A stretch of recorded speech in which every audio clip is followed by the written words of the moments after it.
Good morning, Center for Spiritual Living, Simi Valley.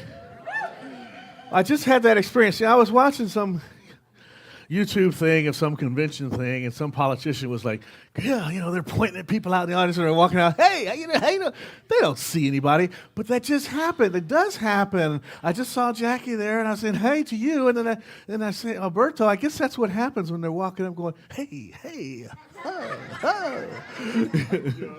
They're actually seeing people that they know. All right, let's see. Oh, yes, it's time for the greeters. Who wants to be an online greeter this morning? Anybody? One person for Facebook, one person for YouTube. And I think the people are liking it. Cheryl, what are you taking? Cheryl's taking Facebook. Somebody for YouTube? Anybody? 1, 2, 3. Oh, Emily, all right. Cool. All right, so do you have your phone? Okay, so go to YouTube, CSL Simi Valley, the YouTube channel, and then talk to people. Yeah, that's all it is. Good. Emily and Cheryl. Love that. All right. Oh, my God, we were doing it. I was doing do-si-do in my sleep last night. Alaman left. See your partner, salute, beg, stop, run around, circles, inside, outside, big square. Woo! But the best part was the chili. The chili was tasty. It was tasty. In fact, so I was very pleased to see that the veggie chili made a showing in the run. Yeah. All right, came in there. Yeah, right. And then the meat took over. Okay. Second place on the chili cook-off, Deb Owen. Yeah. And wouldn't you be? What a surprise! Look at who won the chili cook-off. Boom! He knows already. Tony Goff. Yeah, the meat man himself. That was beautiful. Right? Yeah, it was so good. And then we had a couple of honorable mentions. Don't want to forget John Musicologist and who was the other? And Travis. Big Travis. Daddy Travis. Yeah. So that was good. It was a lot of fun. We'll have to do more of those. Now, I was doing my little home chores, and I'm thinking about the summer coming to a close. California has a very unique situation. Like when I go to see my brother in Minnesota, his house is so organized. He's got, the seasons. The seasons, God bless them, they move people along. They winterize their houses. They bring out the spring things. They do the spring cleaning. They prepare for the summer. We don't have that. It's like another sunny day. I'll do it tomorrow.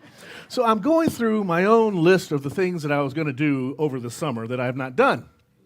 And I realized that I need to shift that. So I was talking with my practitioners around that, my prayer partners, and one my practitioner and my 2 prayer partners. And all 3 of them used the same word in the process this week.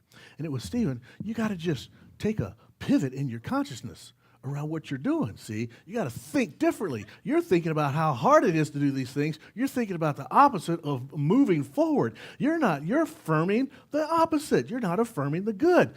And I was like, that's right. I forgot about the pivot. And I'm thinking maybe some of you have had the same situation. Maybe you have a to-do list that has got dust on it, and you want to kind of move through or manifest something. And so I'm going to invite you to join me in a 28-day experiment. I know it's last minute, but hey, it happened last week. So I'm inviting you to join me in a 28-day experiment on pivoting. We're going to do this process where we move our consciousness from the, oh, I can't, to yes, I can, and how many minutes of a day, what percentage of the day are we thinking about what we want to have happen in our life versus what we don't want to have happen? Because the universe can only hear what we're asking for. If we're asking for something not to happen, the universe is going to not make that happen. If we're asking for something to happen, the universe is going to help make that happen. Are you following with me? Well, there's a practice to help that happen. And I'm going to do it every morning at 7 a.m. And I invite you to join me. I'll send out an email later today to everybody, and it'll have the Zoom link on it. Anybody who wants to join me, 7 o'clock in the morning, Monday through Friday for the next 28 days. It's actually 20 days because we're just going to do Monday through Friday, but you do the practice on the weekends as well.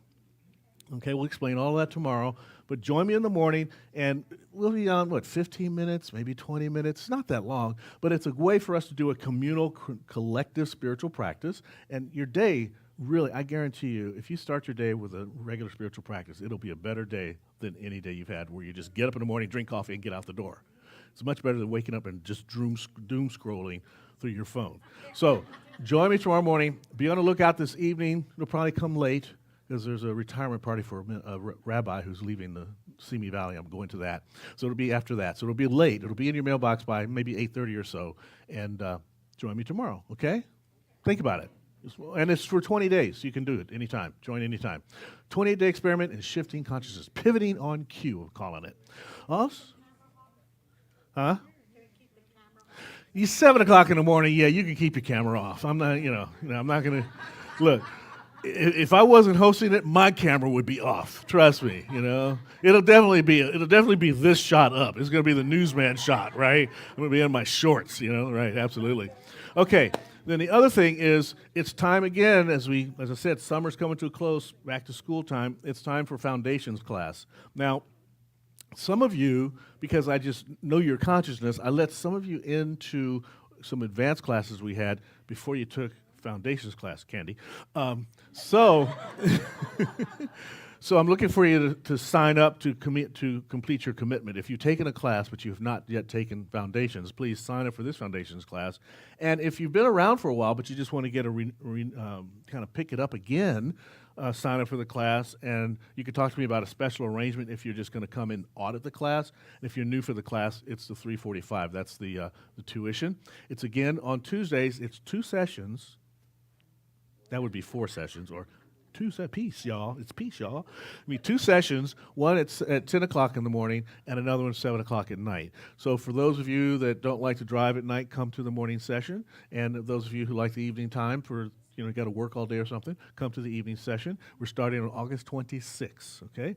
Foundation, Science of Mind, engage the creative process. This is the root. This is really the beginning of the story. And it's a wonderful class, a lot of fun. Some really fun experientials in the class, some workshop type stuff.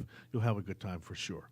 So those are things that are coming up that are going to take us through to the end of the summer. My God, it's already done. It'll be Christmas, no time at all.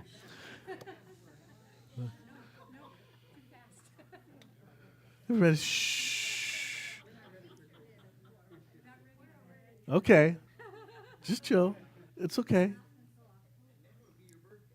And then it'll be my birthday. Yeah, that's right. All right, so let's do our vision and mission statement. Do it together, shall we? Here we go. We're community, inclusive, loving, and authentic. We celebrate all paths to God.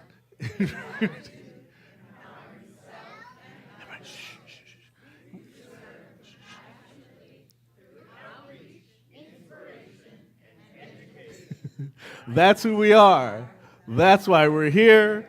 And here's what we do. Did you guys hear Travis? He's got it down. He's got that thing. He knows what's going on. Thank you, Elaine. This is what we do. We pray. We pray in to get ourselves in the right openness of consciousness and heart to receive all the good that's coming to us through this service. Take a deep breath together and center yourself in the right here and now. And know that there is only one divine mind, one divine consciousness of love and expression and of joy. And I know that that is the embodiment of this service, of this community. And I know that it's expressed through our music, our singing, our dancing, our chili, and by the blessed words of Reverend Stephen. And I know that we are blessed to be in this community, to this circle, this sacred circle of togetherness. I know that it is all good. And I release this word into the law, knowing it is so, and so it is. So it is. Please stand for our congregational song.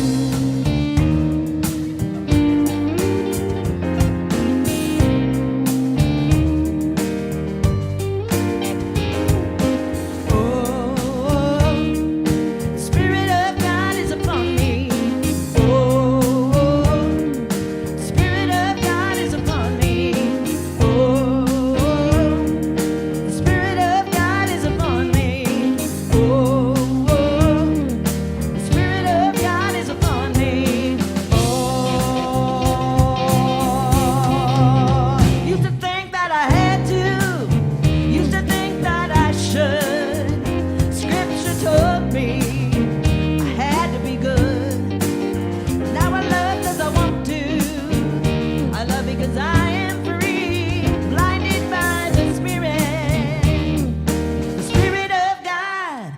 upon me. Oh, the Spirit of God is upon me.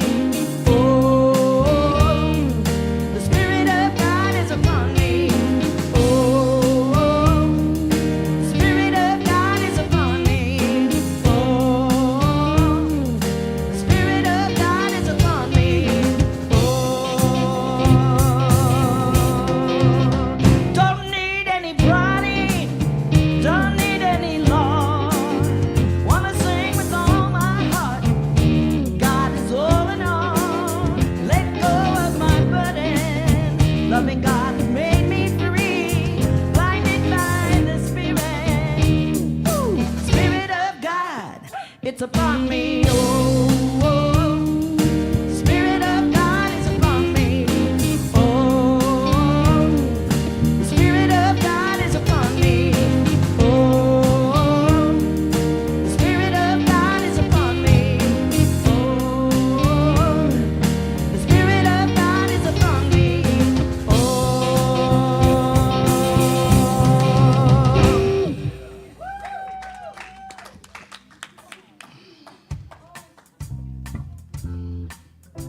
Thank you. Hello, Cosmic Kid. This is Cindy Joy, your captain speaking. Woohoo! I didn't even have to say, come on up. All right. Woohoo! Yep. We've been talking a lot. Hello, yes it is. Sorry. I'm not talking into it. That's the problem. Okay, we've been talking a lot about changing our thoughts, changing our lives. But today we're going to talk about wishing blessings for everyone, for all, for everyone in our family, everyone around us, even those around us who we may not like, that may have been mean to us, that may have hurt us, that that we really, really don't like. And we know, see, he knows. So we're going to, but when you're thinking about those people, we still want to send them love, right? There's a saying that says, love them from afar. We don't have to be their best friends, right? We can love them from afar. Whenever you think about them, you think loving thoughts, you think positive thoughts, you wish them success, blessings. So who are you going to bless today?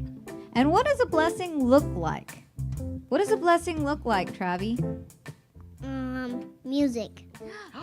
Yes, music's really good. All right, so that's what we're going to talk about today. Who we're going to bless and what a blessing looks like. So let's blast off. Woohoo!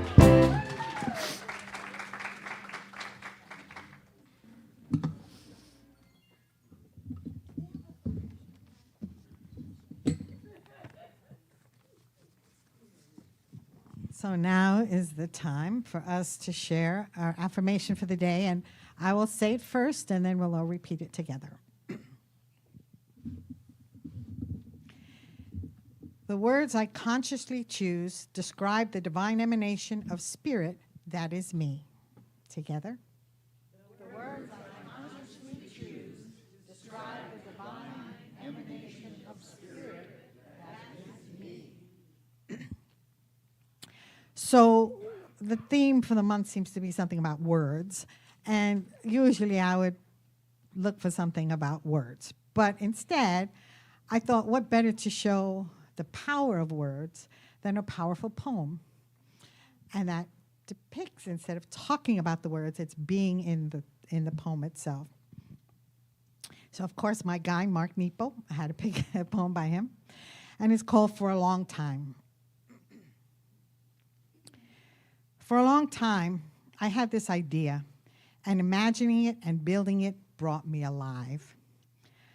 I was never as engaged as when it was half built. I'd read the blueprint in my heart and carve another piece. Once finished, I lived in it. It was where I'd go to look out on the world. For years, it was a peaceful place in which I grew.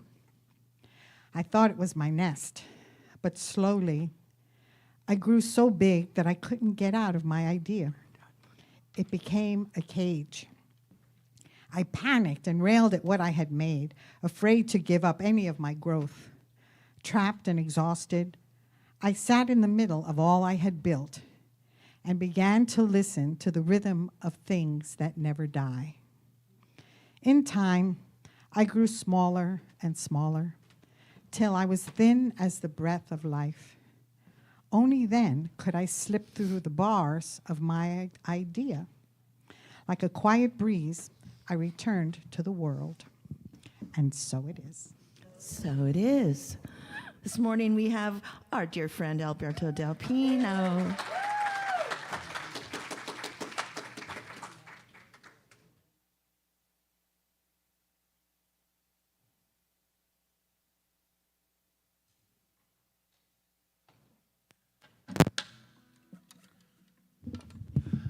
Good morning, everybody. Thank you. So the first song today, it's going to be a song from the 17th century Ireland, and it's called Mogilama.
Thank you. Thanks. Thank you.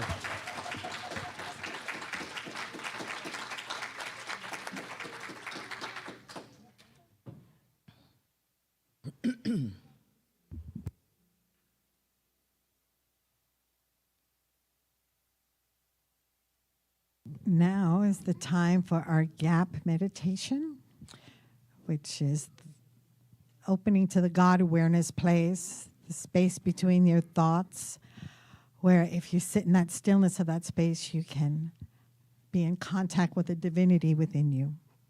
So this is 3 minutes of silence, and Cherie will time us and play us out. So let us begin.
I am in the darkness.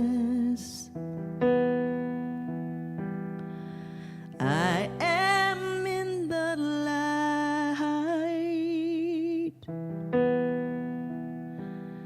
See me if you can.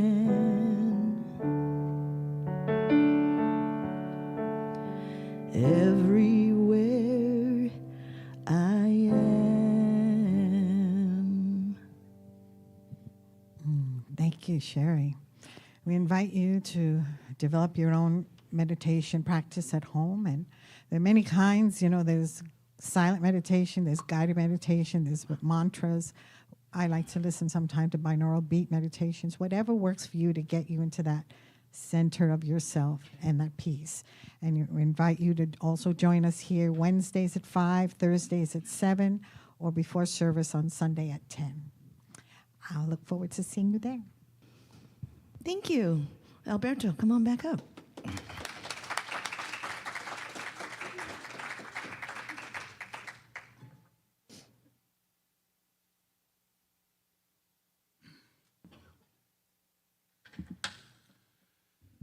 All right, so second song is going to be another Irish song, this time not from the 17th century, but the 18th.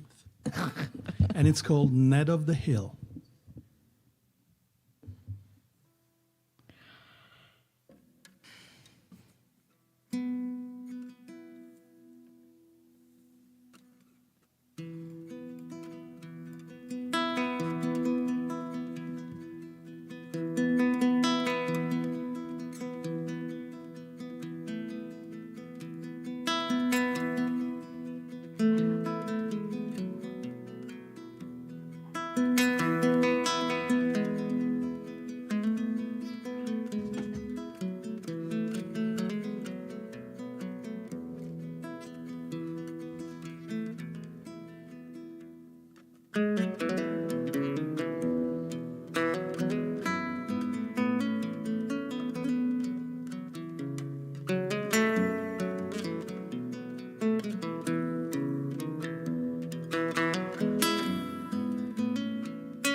Alberto, lovely, lovely.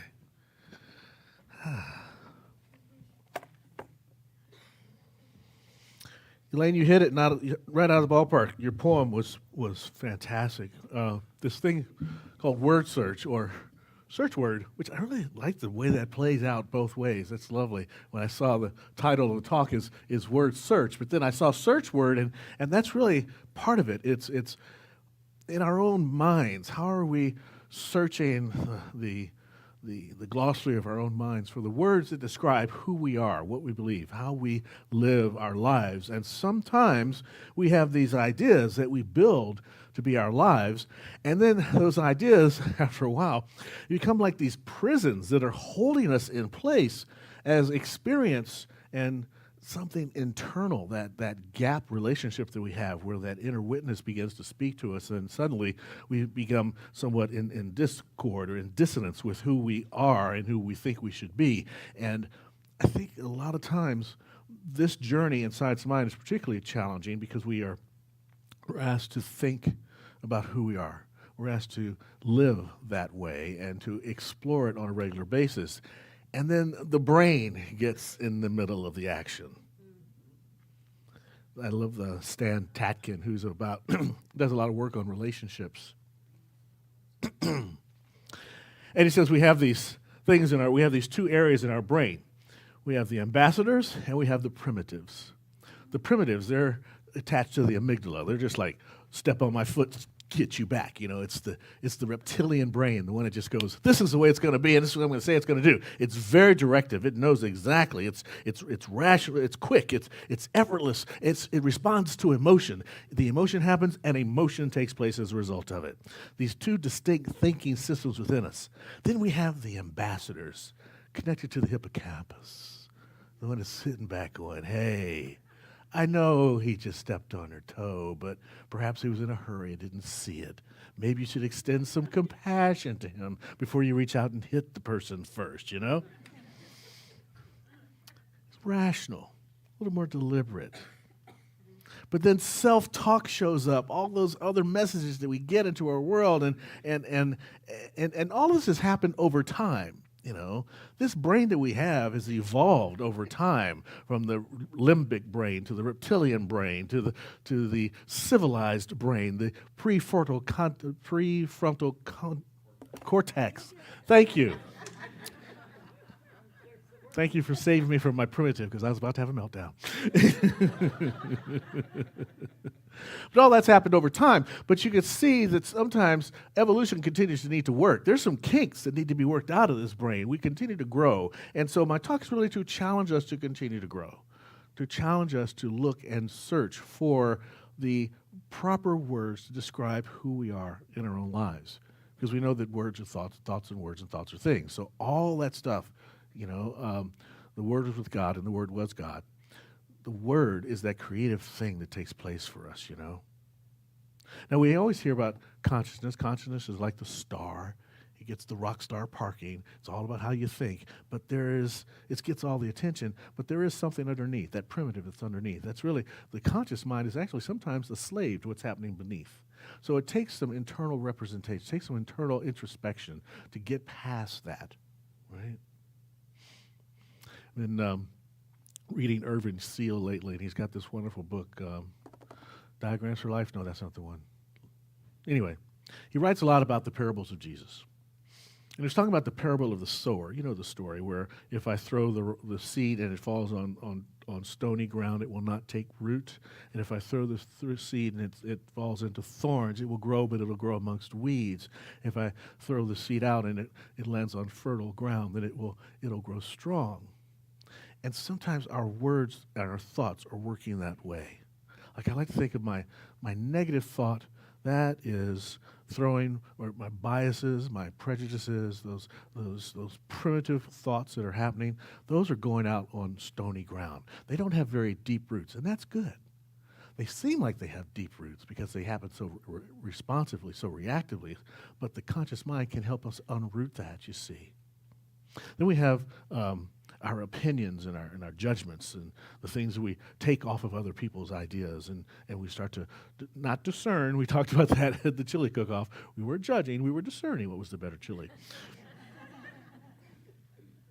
But that is sometimes, that for me is the thorny area, because it grows amongst weeds. Sometimes we don't always agree over time with the opinions and the judgments. As we evolve, we begin to think, maybe that's not the truth. Maybe there's something more to be determined. And then as we do our work, we begin to clear our consciousness. We get down with our practitioner, we root out the deeper beliefs, we separate the belief from the believer, and we begin to get to a place of clear clarity, and that's the fertile space. So when we have conflicts, and we have a lot of them, conflicts within our own minds, conflicts within the world itself, that is the mind acting against itself, a divided mind acting against itself. That's where the conflicts come from, whether it's conscious or unconscious. Ernst Holmes talks about that, particularly as it comes around to the emotional biases in our lives. He says that emotional biases can create an intellectual blind spot, making it impossible to judge correctly when there is prejudice, when we have prejudged something, when we don't have experience behind it, but we just make a conclusion anyway. And we see that happening a lot in our world today, all kinds of ways that's showing up, where we have these emotional blind spots. And those emotional blind spots are happening because this mind that I'm talking about has many different layers to it. There is, of course, the beautiful one mind, the mind of God, in which we all live and move and have our being. If we were all tied into that deep level of intelligence, then maybe we would not have some of the conflicts we have in the world today. But we then have the multiplicity of that mind in expression, showing up as the race mind. The race mind, meaning the human race, the mind of our collective consciousness, or the collective unconscious, as Jung would call it. So we have that mind that's operating on us. Then we have the mind of society itself, and the morals and the mores and the norms that we agree upon, like you should stop at the red stop sign. Should. At least California style. At least the California style. Then we have the mind that is your mind, that is my mind, the individual mind. And all of those can sometimes be in conflict. They can create the prejudice. They can create the emotional bias. They can create the intellectual blind spot, the dangers that lead us astray and cause us to have problems in our lives. You see, we are all, remember I said this mind needs to have some evolution, got to get the kinks worked out? Because the mind is really susceptible to silent suggestion. Now, Madison Avenue knows that very well. You know, our advertising companies know that very well. The colors that are laid out for us in different spaces. And now they're trying to, this new pricing thing that they're talking about, the selective pricing that they're talking about, all these different things, these silent suggestions, and those are, that's a great power that's working against us that we need to be aware of, because especially when it comes to our primitive mind, not the ambassadors. The ambassadors can sometimes say, oh, you know what, I think you're being tricked. I think you're being coerced. I think you're being bamboozled. But the primitive mind doesn't have time for that. It just goes for it. It gets the automatic purchase. The primitive mind is the one at Staples that has you buying M&Ms, has you buying M&Ms on your way out of Staples. You don't go to Staples by M&Ms, but there they are, right there at the chow. You know, that's the silent suggestion, primitive mind at work there for you. But it works in a deeper way too.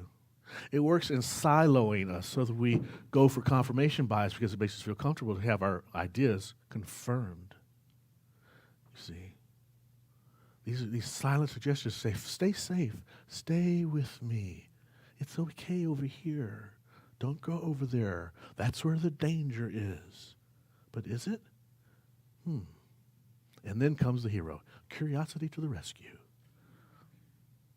See, the curiosity will burst through distortion fields created by us being victimized by the silent messengers around us. Curiosity breaks those things that bind us from ourselves and bind us to ourselves and bind us to other and then break us from being apart. I love the word cleave. Cleave holds things together, but cleave can also break things apart. Are we cleaving to something that leaves us so comfortable that we don't notice that we're living in a world that is defined by prejudice or emotional bias? Or is it time to cleave from that by using curiosity to move to a different space? Curiosity requires something, though. It requires listening. And listening means to pay attention. And pay attention, when we do, says that people matter. You matter. I matter. I matter enough to give my time to you, and you matter enough to me for me to give you my time. That happens when we take the time to listen to one another, to listen to the many minds, to help us move through the blind spots, through the dangerous places that we're experiencing. And it's a unique human superpower to be able to have this. You know? A lot of other creatures, when they get curious, they get it. They walk into the brush. What's going on over there? It's the lion. We know that the lion might be over there, so we don't go. But we also are curious enough to know, how can we engage with that creature? How can we engage with that idea? How can we use our inner awareness to access that human superpower of curiosity, to lead us to have a more fine-tuned seeing eye, to go into an inner space? And this is why we talk about the gap to that upper mind in the upper room. The upper room, where divine guidance takes us away from danger and into safe spaces. This place that allows us to surrender or to submit. And when we're surrendering, we're not giving anything up. When we are surrendering, we're actually not giving up to a greater force. We are giving up to a higher intelligence, submitting ourselves to a higher intelligence. This is the journey of opening ourselves up to the search for what is right and perfect to describe who we are, what I'm all about. Cahill Gibran writes that, let me not pray to be sheltered from danger, but to be fearless in facing them. See, this inner mind I'm talking about, this higher mind, it will protect us when we go into that rarefied space, when we decide to break out of our silo, when we become curious.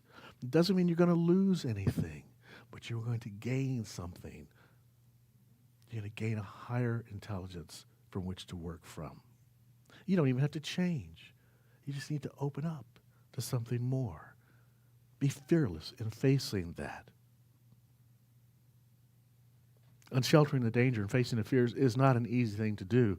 And sometimes our search just stalls right out because we have not removed the blocks to that. We have not sat down and asked the hard questions. That's one of the things we do in the foundations class. We look at, why are we procrastinating? Why are we afraid to go over here? Why are we afraid to ask these questions? Why have we not advanced our life beyond a certain point? Because sometimes there's a block there of the shoulda, wouldas, and the couldas. But our search is to untangle that. Our search is to work with our minds, to open ourselves up, and to straighten this thing out. And that sometimes does require guidance. This is why we push the meditation, why we push the classes, why we push talking to the practitioner. Because we can't always do it by ourselves. Remember, we're collective. Remember those minds we had before? The one mind, the collective mind, the human mind, the individual mind, the societal mind, your mind, my mind. They all work together, and so why not work together to get some of these untangled things happening, you see? Because when we attempt to heal ourselves when we're in sadness, we're not going to find happiness if we're just sitting in sadness. And it's going to be hard to find faith when we're faithless. But when we can fill our cup with the support of others, we can drink from the eternal sea of possibilities. I was thinking about the programs, the rooms. You know the rooms, where they used to smoke a lot of cigarettes and drink a lot of coffee. The one that has the letters in the first part of the alphabet of the phone book. Remember the phone book? Yeah. They have a lot of slogans, but one of them is, figure it out. That is not one of the slogans of any of the 12-step groups. You don't figure it out on your own. You work it together. See, when we try it alone, we're trying it without wholeness. Wholeness requires more. Holiness requires the wholeness of community to work through things. And that's one of the things we have that's so special about here. We have community. So as we move forward in the weeks ahead on whatever we choose to work through, whether it's the pivot or the foundations class or even some deeper issues, as we move forward, when we do it in community, when we do it in wholeness, when we don't do it alone, we open up to that higher intelligence to guide us. And that's how we can use this power of curiosity to move us from the sheltered spaces and move in a fearless way of facing whatever dangers we might think are happening in our way. And we have this. We all have this power within us. I think about the other story I read about in Irving Seal's book was about the parable of the talents and how the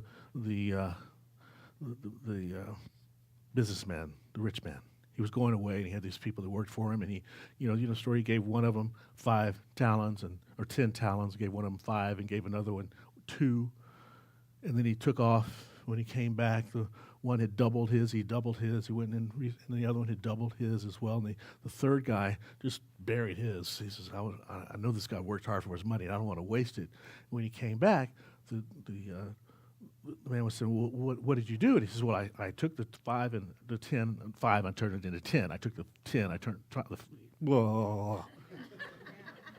You know the story. They doubled it up. But the guy that didn't do anything, they took it away, and he gave it to the other guy. And I say all that because this is really important as we're talking about this word search, as we're talking about finding things about ourselves, is if we don't use the talents that we have within us, it'll be taken away. It will wither away. It literally will. You'll forget how to do the stuff you're trying to do. I've been reading the Gospel of Thomas again, which is so fun. It was found in the Nagmati. I just cannot speak this morning. Was it the dance? And I wanted to learn how to square dance, but maybe I shouldn't. It affects my brain. But I love this particular fragment from the Gospel of Thomas, and it says, "If you bring forth what is within you, what you have will save you. If you do not bring forth what is within you, what you do not bring forth will destroy you." Powerful statement. I know. It's like, what? I know. Well, first off, it's not you're not going to blow up like in the movies. But you may not find your joy, your happiness. You may not live your fullest experience of life if you don't look inside, search inside for that thing that is a part of you that you're not yet using. Right? And was that Linda that said I don't like that? And it's so interesting because all those years of teaching, as wonderful a teacher as you had been and continue to be, it was your art that has let you flourish. And if you had not brought that out ever, I don't know, we'd see the happiness and the joy that we see in you now. That's what they're talking about. That art was in you all the time while you were in those classrooms. And now your stuff is blowing up all over the country. I don't think I'll be able to afford your art if I don't buy one soon. This is the Gospel of Thomas happening in action. And this is happening for each and every one of us. There's something in our search for who we are that may not have been expressed as fully as it has been up until now. See, the search ends in you, and it ends with you. Life is just a big, giant book. All around us are the pages of the world being told us, written for us to see and to explore. And there's more in this book than you know once you begin to know yourself, understand how worthwhile you are, how to attain the fullness of you, and how to use the fullness of you. This knowledge is useless to have unless we use it. It's useless unless we use it. Everyone is a world all unto themselves, in your own mind, in your own heart. And that world is waiting for us to experience it too, to relate to that. And we all relate to our lives through our own consciousness. So this is individual work that then we get to share collectively once we show up that way. And that's the value of the search, is to discover what you are and whose you are. That you're a masterpiece of the divine. That you're the creation of the only thing that is. And you're different than anything else. And difference makers make differences. Difference makers make differences. So search, explore, think. Who are you really? Who are you really? Dr. Holmes talks about this all the time. He says, if you can develop a thinker, you can develop a man who can do what he wishes to do, have what he wishes to have, be what he wishes to be. If you're a thinker, and if you're in the science of mind, and in this center, I know you're a thinker and are up to the challenge. Do the word search, and so it is.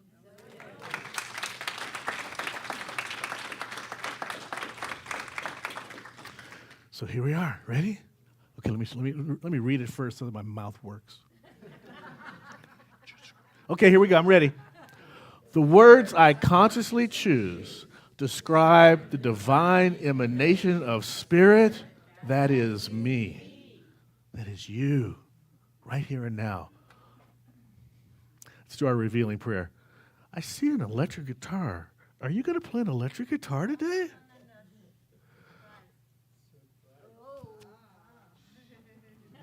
I see nothing. I reveal nothing. Okay, let's do the revealing prayer. I do. I try. All right. I'm listening. I was wearing my T-shirt the other day. My neighbor said, "Whoa, that's so cool." I forgot what T-shirt I had on.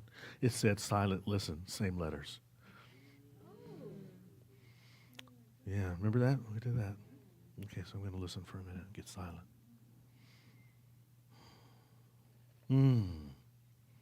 This is what I know. That the divine spirit within me is smiling brightly right here and now. Yes, I'm giving it human tendencies because I'm human, and that's how I speak to spirit in a human way. It makes me feel that much more intimate with that thing that is the only thing that is. So, my friend, dear God, loving presence, thank you for the feeling of joy that's floating through me now as I feel this divine connection with you, knowing that it's more than a connection. For I am the you expressing here and now as Stephen. And I know that you are expressing here and now as every person in this room. And you are not diminished one iota by being expressed as all these beings and all those that are online watching and all those that are anywhere, anytime, at any space, doing you and your business in this physical plane called life. So it is from that great power that I know that the search for what is right and mine to do is easy to find when I stop and listen, when I apply curiosity, when I open myself up to explore my biases and my prejudices, when I move beyond the prison of ideas that have built up walls around me that block me from growing. I step out of that wall, burst right through it, and into that higher intelligence that guides and sustains me on my deeper growth into a higher expression of this thing called life. And what I know is true for me, I know is true for each and every person here. So to that charge, to that revelation, to that understanding, I say, yes, I am ready for the charge. I'm ready to bust through the wall, to break through the old and step off into the new and to find something even higher and greater for me to do. Feeling blessed by this charge, I release this truth into an infinite law that guides me, sustains me, and provides me all that I need to make it true as my life. And what I know is true for me is true for every person here. And so it is.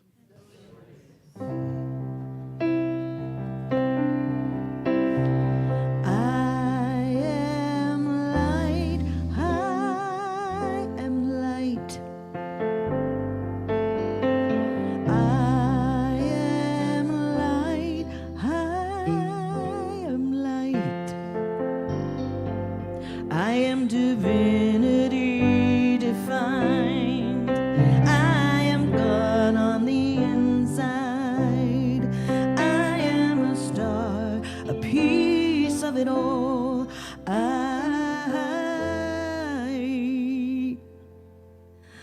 am light. I am light. I am light. I am light. I am light. I am light.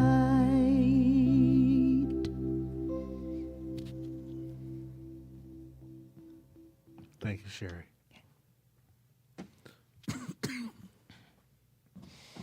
Okay, this is our time to do our Declaration of Abundance and to support our community. These are the various ways to support the community. We do appreciate that as we move into the latter part of the year. We'll be going up in October for our pledge month, so get ready for that. We'll be talking about that. And we really need to beef it up for next year. We're struggling a little bit more than we anticipated this year as we've done a deeper dive into our finances. We'll talk more about that in the weeks ahead, but just to let you know that those silent things, those silent messages that have us do some of the soft addictions in our lives in terms of our spending, I like to encourage you to begin to take a look at that and see how maybe you can shift some of those softer spending habits into supporting the spiritual community, which has done such good work in the world for yourselves and for others. I know for me it was my chai tea. Well, chai tea is redundant because chai means tea. My chai. And I like oat milk in it. That adds $2 now to the chai. Well, I can make it at home. I go to Costco and I get my own oat milk and I got my own chai powder. And every time I make chai now, I think it costs me like 75 cents. Ka-ching! And the extra comes here. So little things like that. I don't know what it is for you, but let's start with that because, we started this center in 1985, and I think a gallon of gas was 99 cents or something back then. So you know what it is now, $5. So let's start thinking about how we can beef things up ever so slowly. A little bit builds over time, all right? Let's go to and we didn't put it in this week, but don't forget, this place is a moneymaker for us, and there's space available here. So if you know anybody who wants to come and use this space, we'll rent it to them. No problem. All right. Here we go. Divine love. It's doing its perfect work here and now. Divine love harmonizes. Divine love adjusts. Divine love prospers. Divine love foresees everything and richly provides every good thing for the world. Center for Spiritual Living, Simi Valley, and me now. Divine love prevails. Thank you, ushers. Thank you, Becky. Thank you, Linda. Thank all of you. If you're an auto tither, make sure you bless that basket and know that, just call it out for more. And check the calendar out. All kinds of good stuff. Oatmeal cookies at the bake sale. Just got to say that. They're good.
I see love, I see energy, I see excitement about our community and the desire to give and help grow it. I accept these gifts on behalf of the Center for Spiritual Living, Simi Valley, knowing they go forward to do good in the world. And so it is. So it is. Thank you. Thank you. Okay, and the big surprise is Alberto, accompanied by Bob Townley, on a special song, Norwegian Wood.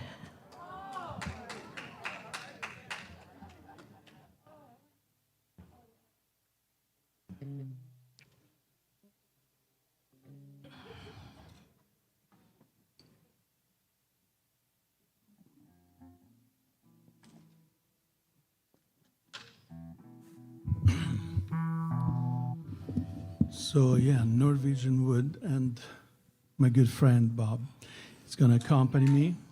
I just want to say that we just had one rehearsal, and that was for about 15 minutes.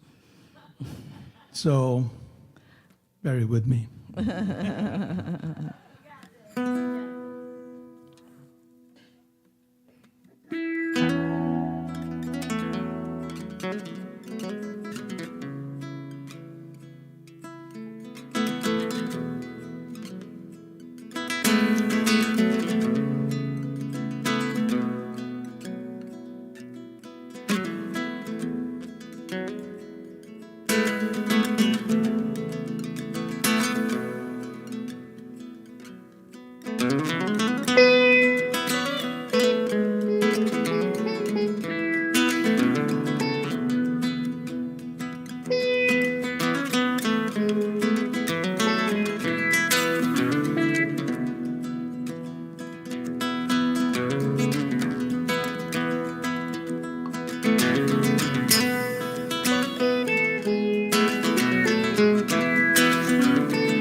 Yes, sir. Lovely. All right. Oh, I feel another concert coming up. I feel another concert coming. That was beautiful. Thank you so much.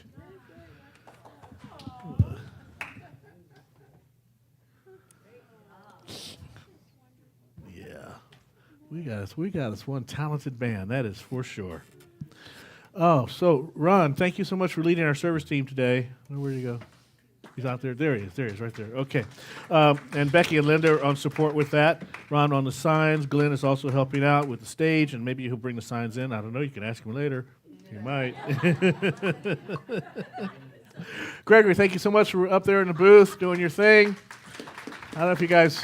Well, a lot of you, I know you come and go, so I'm sure you watch online. We have such a wonderful online presence. Thank you so much for our online.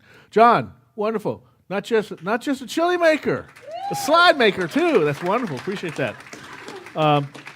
Cindy and Becca are back there with the kids today. We've got our fellowship today is Costa, Linda, Lena, and Krista. Cleaning crew this week, Kathy and Bruce. And for the dance party, Pat, Diane, all the cooks and the decorating team, the chair volunteers. A lot of people just showed up to clean the place up, the cleanup crew, and all the participants. Just raise your hands if you were helping out last night. Yeah. Thank you so much. It's so cool. That is so cool. All right. Alberto, you bring it every time. So sweet. All right. Yes, indeed. And the rest of the band. Steve Fowler.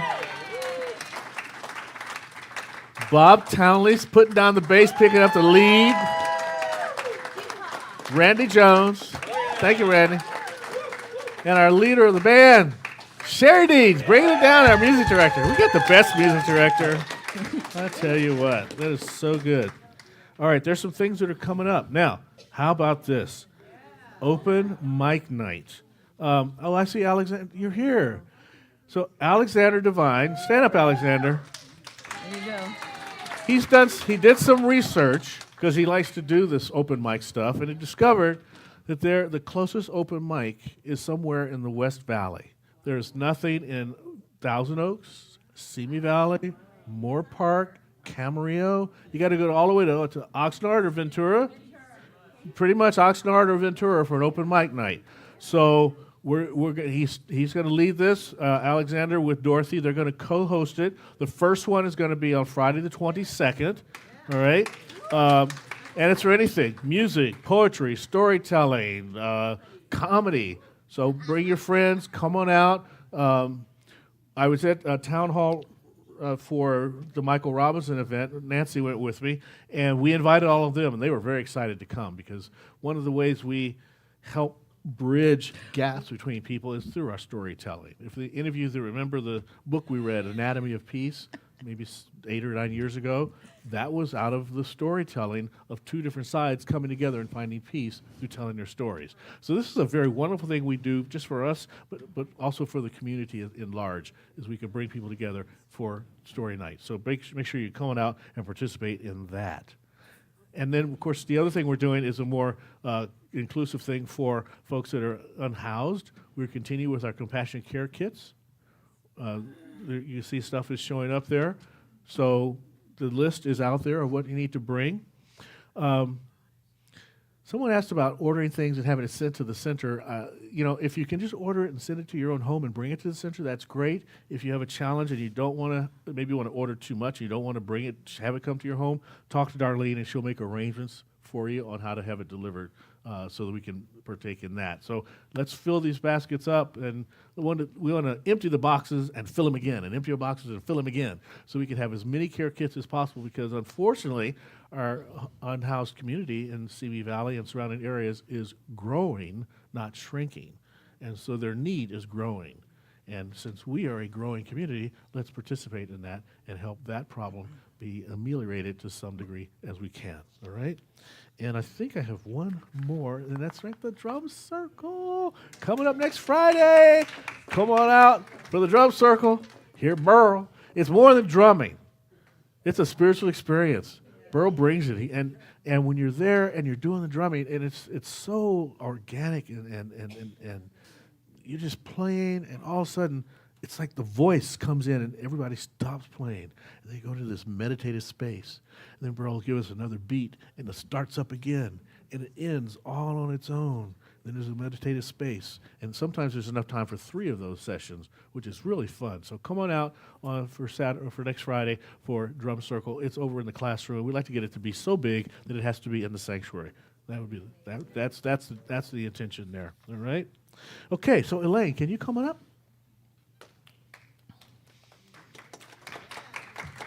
All right, it's not on. I will be available for prayer after the service. I'll be standing over there in the corner, and we'll go into the prayer room if you need. Come and pray. And, once recently somebody came in and said, I want to pray, I just want to have a conversation, and that's okay, too. I'll be happy to talk to you and pray through. And don't forget, there's a bake sale going on. There is so indeed. if you're going to race for the cookies, you could leave a prayer in the prayer box out there, and we do collect them and pray for you during the week. Fantastic. Let's stand, do a closing benediction, and we shall sing, and then we'll go buy cookies and pray with Elaine. All right, here we are. I'm at home in the heart of God. My life is anchored in truth. I can never be separate. I live in the consciousness of peace. I release all fear. I am living love.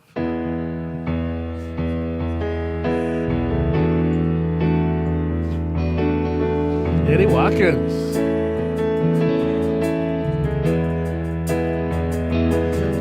Am I strong enough to bear the burdens that sometimes come from living this thing called life? Am I wise enough to make the right decisions when I'm standing at the fork in the road? Sometimes I wonder and ponder, only to realize I'm not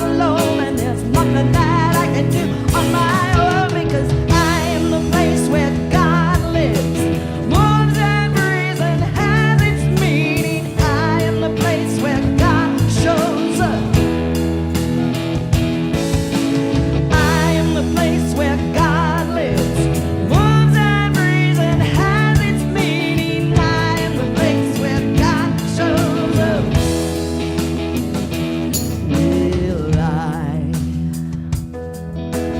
have enough to do the things I need to do to take care of myself? Will I have the health of mind and body to live a life of grace?